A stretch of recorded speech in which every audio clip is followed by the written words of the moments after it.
Hi, everybody on the roof. Don't fall off. Everybody in the front. Hello.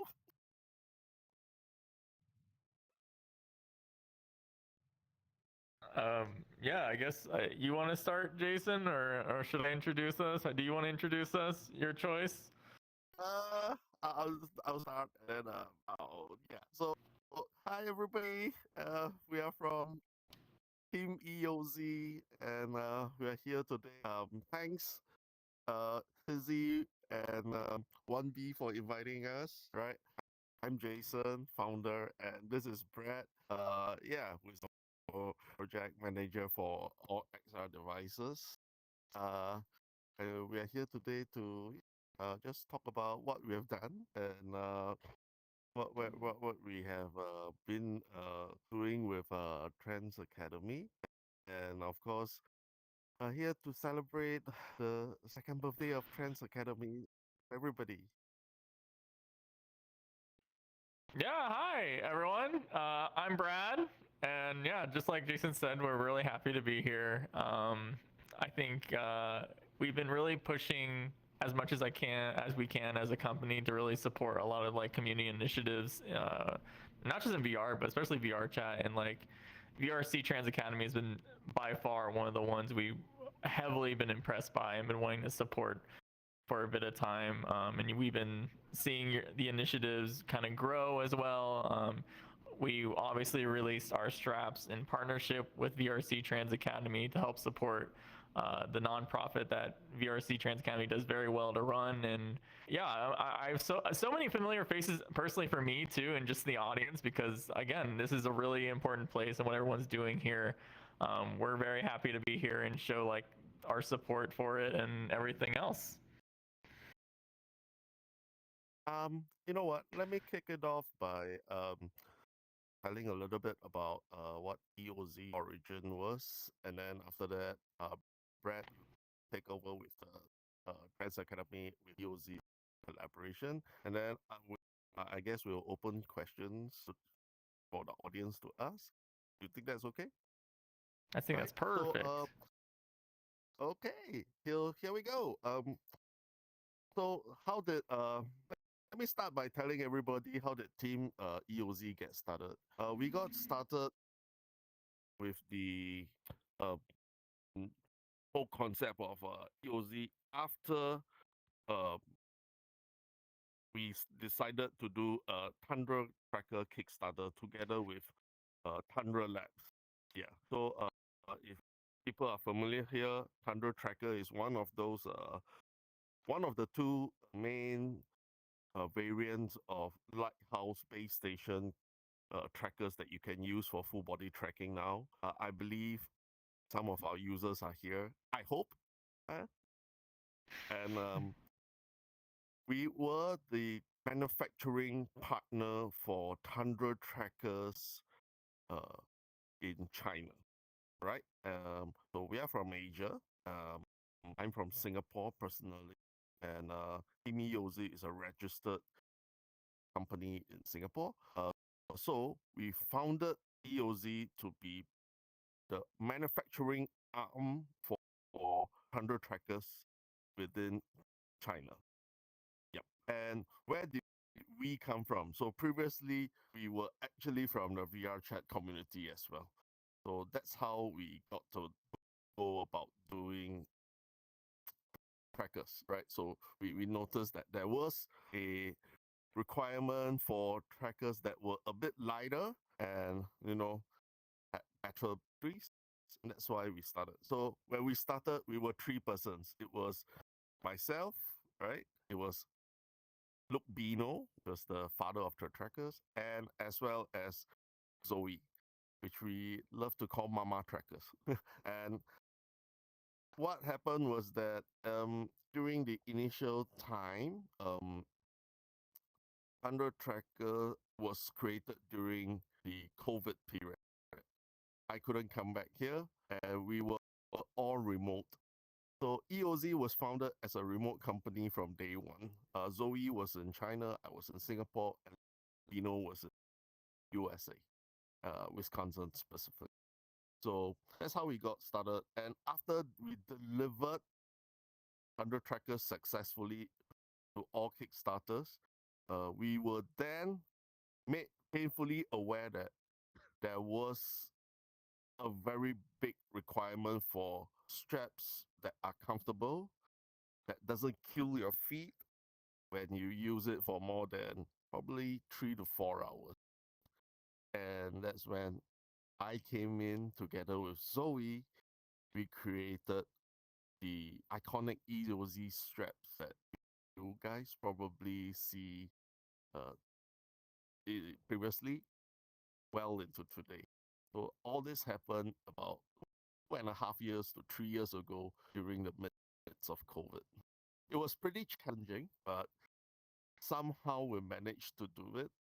And yeah, it was, I think it was one of the achievements that we never thought that we would be able to do. And thankfully, when we released the trackers and as well as the straps, um, everybody from communities supported us. And by everybody, I literally mean a lot of people here, especially Brad as well. I think Brad was one of the early users of Thunder trackers and also our straps.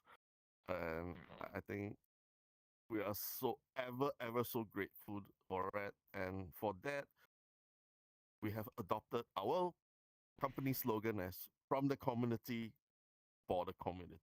Basically, that means we are from the VR chat community itself, and whatever we do, we always try to give it back to the community.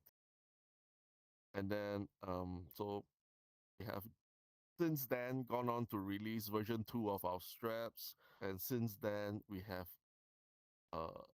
expanded our team slight little bit, and one of our most important members to join is actually Brad. So, and Brad is actually in charge of ECP initiative, which is the EOZ community project. And this EOZ community project is actually a way that we give back. And I'll let Brad explain what he does and talk a little bit more about our community projects and collaboration, especially with Trans Academy. Yeah, so ECP was a really good idea by them that they brought forth to me before they hired me. They're like, hey, we are interested in supporting projects that were being developed by the community. A lot of these are DIY stuff, like stuff you would see all over the place that people like you in the audience here have like come up with and wanted to like really kickstart something special that you just felt was not being really done by anyone. Because let's be honest, there's a lot of VR companies that don't really use VR that much, and it kind of shows in the products they sell. Whereas you people are literally everyday VR users, and you guys come up with really good ideas, and you guys make a very like a great prototype that you guys want to use yourself. So yeah, the idea is if you make something really special, that you bring it to us, and our idea is to give you support to help you take that idea further, get like all the sourcing to maybe develop your prototype further, and at the very end, like we're kind of doing right now, especially with the immersive gloves that we've been kind of posting all over our socials.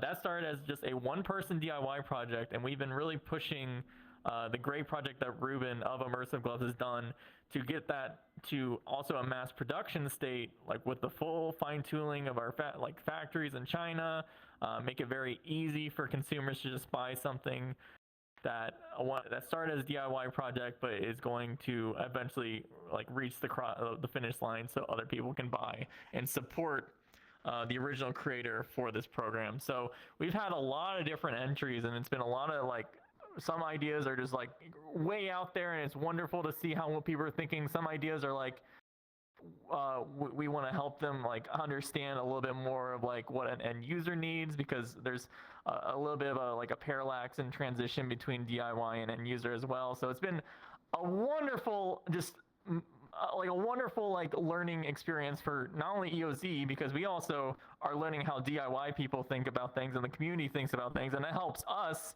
better our products as well that we're already working on. So like we can say, hey, maybe we can implement this and what we're doing for future stuff to help better what the DIY and the community wants for this. So yeah, if you know anyone or you are someone that is like working on something that you think is pretty special in a DIY capacity, mostly hardware, we're a hardware company, feel always free to just contact me and we can discuss like what your project is and like maybe we can give you support in some way, because that's kind of what we do at EOZ is we make very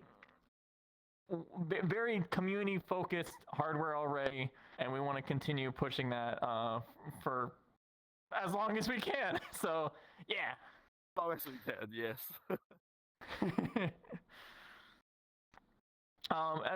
So I guess I should also talk about a little bit. I kind of touched on it a little bit, but to go a little more detail, as Jason says, we are very well known, EOZ, for making straps. People love our straps. They're like, it's kind of incredible how many, like, we literally just saw a tweet the other day that a show on Netflix that was all about showing someone VR and like full body tracking.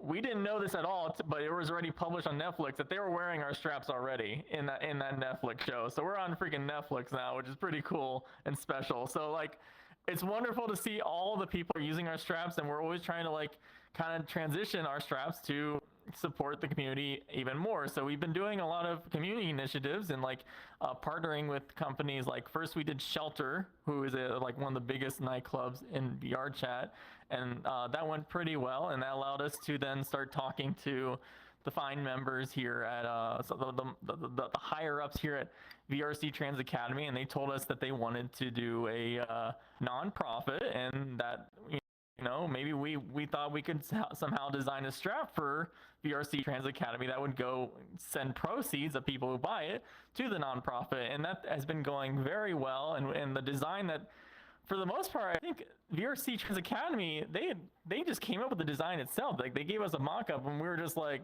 we're gonna do that for you. Is that pretty much right, Jason? Like they gave us a design. We we're just like, yeah, we can do this the best we can. And now we've been selling the VRC Trans Academy straps since around Pride Month is around the time we started selling them, and it's been wonderful seeing pictures of people being able to really share their passion for not only just this community but the whole trans community as well while wearing our straps, and it's been great. We love doing all this stuff. So yeah. Right. I would like to add on a little bit to that. It was at a Shelter event where I met Tizzy and Jamie, right? And it was after that we talked, and that's when we had this idea about coming up with the Trans Academy strap. And once I understood that, oh, okay, this was a non-profit and it's definitely in VR chat. Right? It's part of the great big part of the community. There was no hesitation, and I would say that the package overall was designed by Zoe, but the straps were basically a Trans Academy design, and the original colors following Trans Academy's signature colors, and I think that it turned out to be one of our nicest looking straps. That's how I think. So Yeah. pretty amazing how everything turned out. I think that definitely feel the support from community where we did the pre-orders. Yeah. What I would like to add is I think that for next year there should be a version 2 of this for Pride Month next year probably, and yeah, that would be great. That would be great. And if there are other ideas for any other kind of collaborations, we will welcome it, and people were here who have ideas can talk to either Brad, myself, and we'll see what are the feasibility of implementing it. Be it a strap or be it a sticker or something like that that we could work with, I think that would be good. Yeah, I think that would be so. Feel free to approach us. That you could be you will find us very approachable, and you will find that we are we are very open to ideas that will benefit the greater part of the community. Yeah. Yep, and if you don't approach us, we're always available on Discord and stuff as well. You can DM us on our Twitter account, and we always, yeah, we're very easy to talk to. Maybe too easy sometimes, but yeah.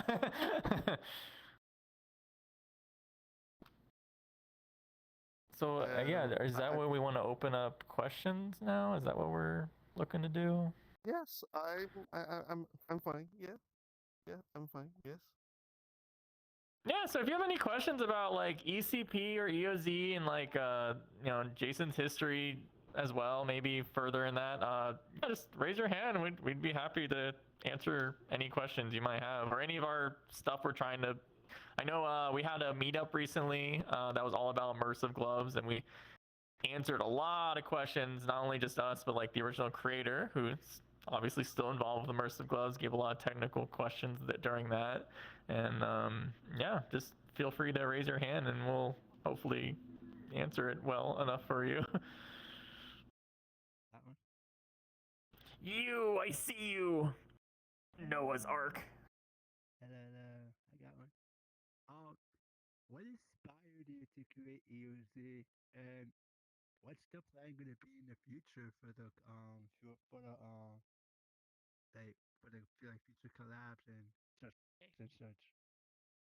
I heard the question was our future plans for collabs. Well, can you repeat the first one though? Oh, what inspired you to create EOZ, and what how did it all come together? Okay, so their first question is definitely for you. They said, "What inspired you to create EOZ, and what allowed it to come together?" I think it's, yeah, I'll let you answer that. All right. Actually, what to answer the first part of the question, what inspired us to create EOZ?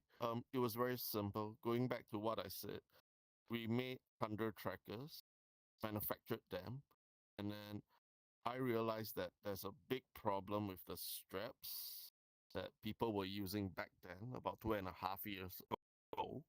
And they were very uncomfortable. And we decided to create our own straps, which will be way more comfortable than what anybody is wearing on market. And that's how we got to create the iconic EOZ straps about 3.5 years ago back then. And that started the EOZ branding.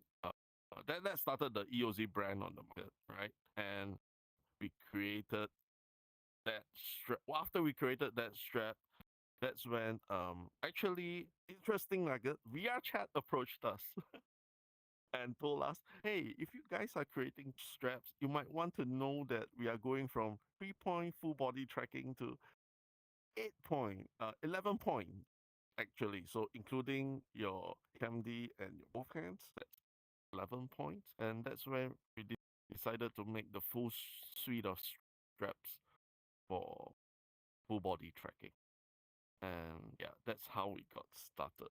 And for the collabs, our first collaboration was actually uh last year. Was it last year or this year with Shelter? And Like around the end of last year, yeah. right. Towards the end of last year, we talked to Shelter, and yeah, that's when we decided that we wanted to put our money back into supporting an event that a lot of people attend in VR chat, right? And that's how we got there.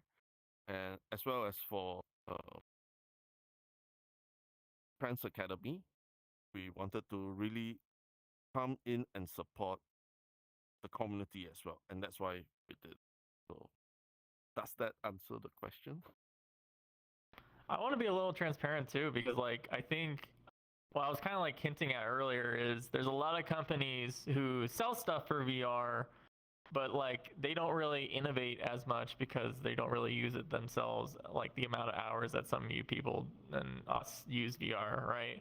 So like there was no innovation, especially in straps and comfort and like the foot strap design that we came up that EOZ came up with, for example. And now you're starting to see like some of the bigger competitors are even starting to try to kind of do our design too. So we definitely innovated, and I think that's starting to show overall for the strap market, which is a really big honor for us. I think that's great. But Yes. yep.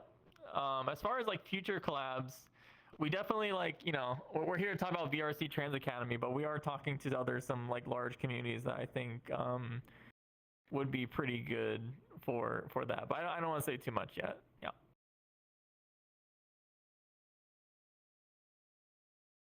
Thank you. Hey. 1B.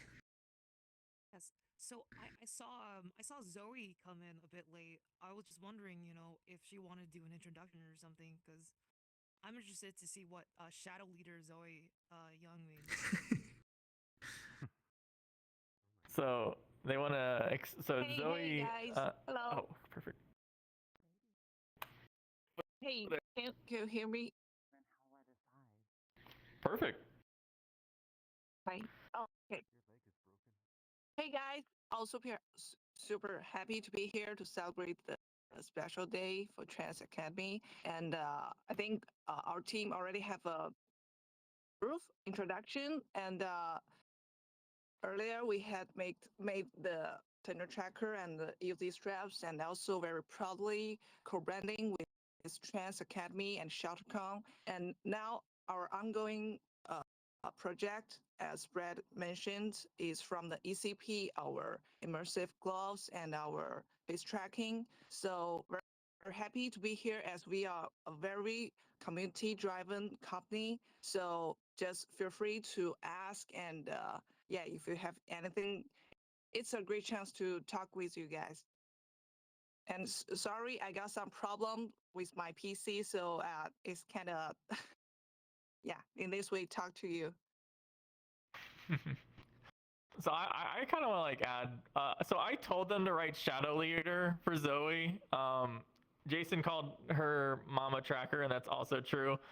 So Shadow Leader, I got the idea from Mob Psycho, the anime, where like they have all these people fighting, like the schools fighting together, and like there's a Shadow Leader for each school where they're all like in the background. They never really like show their face or anything, but they are like the true like backbone of a company, and that's kind of how I feel Zoe is. Like she's always in the background. A lot of our stuff that we try to Jason and I will have like the crazy weird ideas, and then Zoe has to go around and figure out if they're actually like feasible and possible and everything. So very important person over here, this Zoe Shadow Leader. So that's what that means.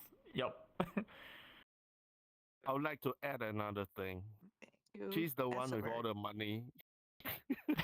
So that's why she's very important as well. So you're saying Sugar Mama Tracker now? Oh, she's the one. She's our financial controller within EOZ. So if she says no, do not get paid. Okay.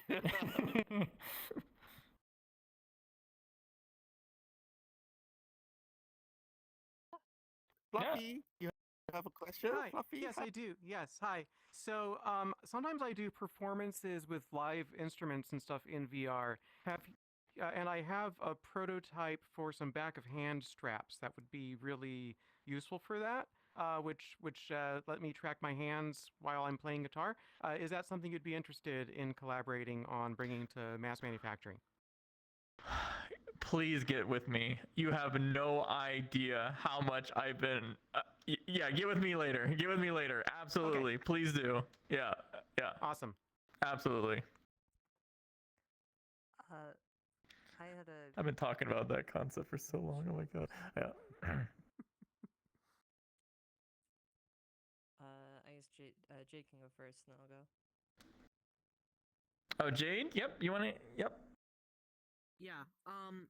So I touched on this a little bit with you earlier, but have you guys thought about doing straps specifically for slime trackers at all? Yes, we have. Let me get that. Yes, we have. We have. There's a challenge with slime trackers, though. That's a couple of challenges. I'll elaborate a little bit. So first of all, slime trackers, as far as I know, shouldn't be too near the skin. So the straps for slime trackers we feel should be slightly thicker, meaning it'll be slightly heavier. Right? There's a pretty good reason for that because we do not want interference as much as possible. That's one. Number two, the problem that we have with slime trackers is slime trackers, Slime VR sells slime trackers directly, right? If I'm not wrong. They do.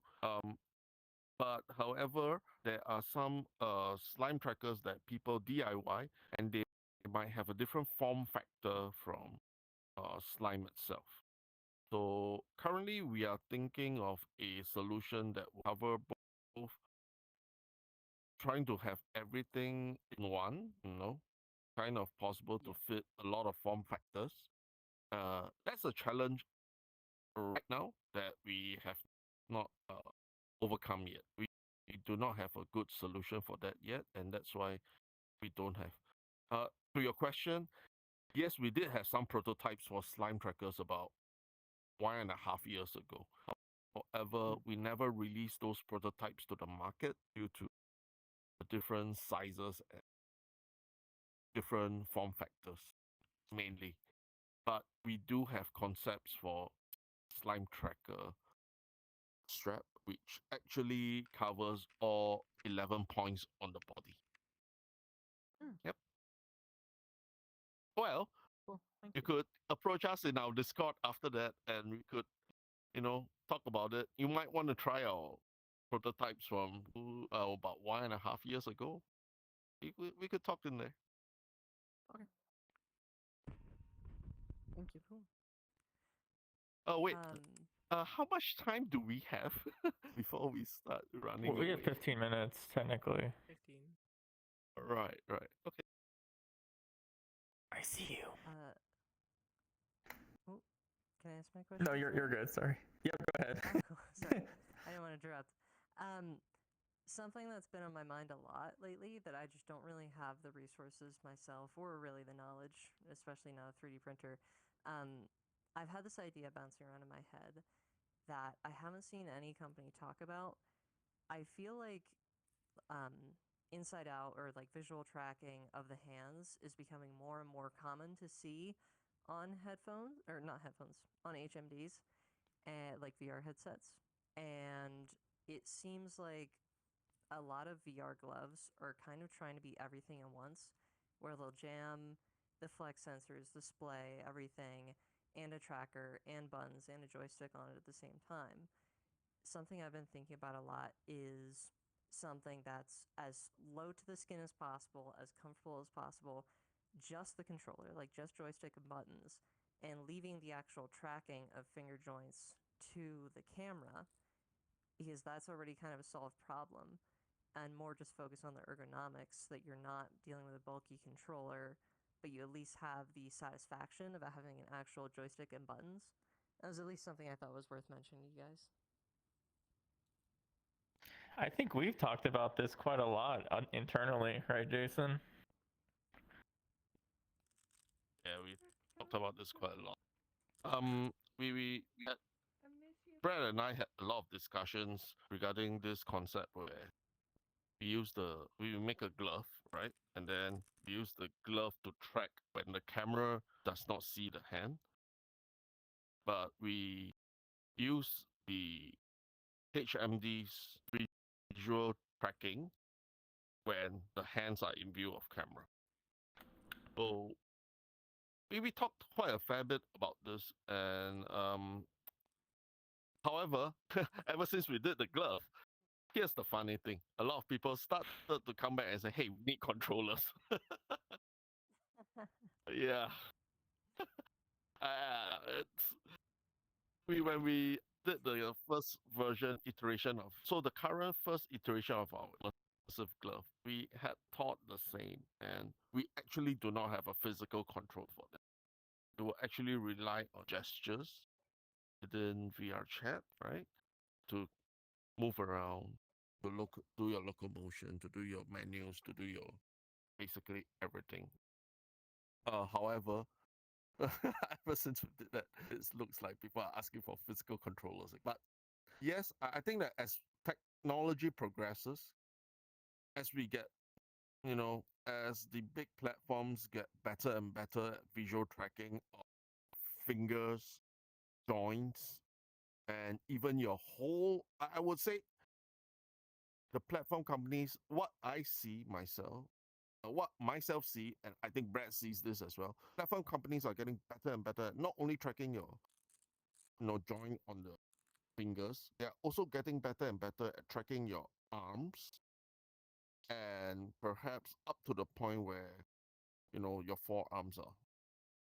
I think that will have a lot of impact on, gestures. That will have a lot of impact on whether would you have even physical controllers with new releases of HMD. I mean, Vision Pro is one very good example, right, Brad? Why don't you explain a little bit of what you... Yeah, so I think it's no secret right now. I'm like kind of a Vision Pro shill a little bit, even when using it for PC VR. And it's like, so Vision Pro is kind of like got the most extreme case, I would say, of like tracking FOV for hand tracking. But like kind of what Jason is saying, there's always a limit to not only just like the tracking FOV, but like when you lose track of the cameras, but like it is definitely getting much better on a lot of HMDs, and that's why I was kind of excited when Fluffy was mentioning the idea for the tracker behind the hand thing, because as Jason was kind of saying earlier, like there's a lot of interesting form factors we can explore, and maybe some of you can explore as well as you get better access to this tracking technologies that these headsets are starting to include that you can prototype at home, because there's a lot you can do when you start combining the camera-based stuff with maybe like something like an IMU or a Tundra tracker on the wrist or the back of your hand or something. So like we are always talking about it. I'm like kind of probably annoying Jason with how much I'm talking about it internally. But yeah, like it is something we're looking at. We don't know yet.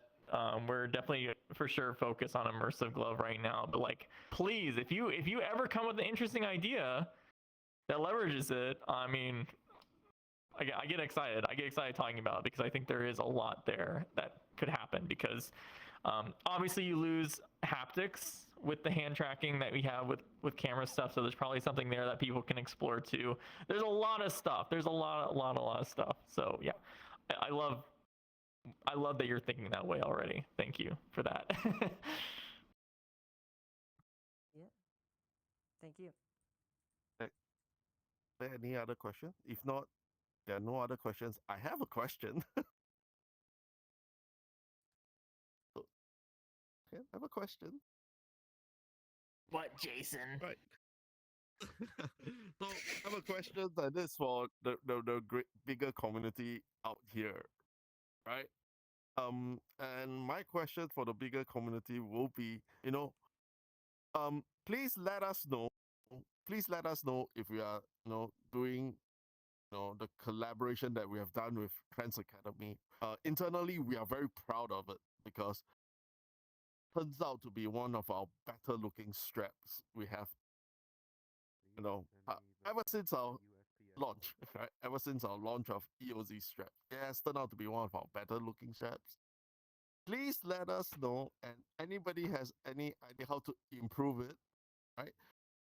Please come up to us, tell me or tell Brad or tell Zoe.